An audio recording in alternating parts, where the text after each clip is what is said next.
আপনার নামে কমপ্লেন আসছে, আপনারা পাকিস্তানি ফ্যান বলে বিক্রয় করেন, কিন্তু এই ফ্যানগুলো সবই লোকাল তৈরি। সত্য কি না তথ্য? বাংলাদেশি প্রোডাক্ট হলে আপনার ফ্যানের মোড়কে লেভেলে কেন মেড ইন পাকিস্তান লেখা? 40 বছর ধরে তো অপরাধ করে আসছেন, এখন তো চেঞ্জ হতে হবে। প্রেসটা কোথায়? এটা যেখান থেকে বক্সটা তৈরি করেছেন? এটা তো আমরা বলতে পারবো। ওরা একবার বলে চট্টগ্রাম থেকে আসছে, আর আমারে দেখাইছে ওই যে মমতাজ ইলেকট্রিক। আপনার ঢাকা ঠিকানা? পাক পাঞ্জাব, পাক এয়ার, পাক এটা কি পাঞ্জাব।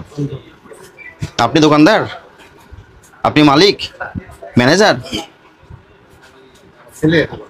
ছেলে? দেখি একটু বিক্রয় রসিদগুলো দেখি, আপনাদের কি কি বিক্রি করেন, কোথায় বিক্রি করেন, বিক্রয় রসিদগুলো দেখান।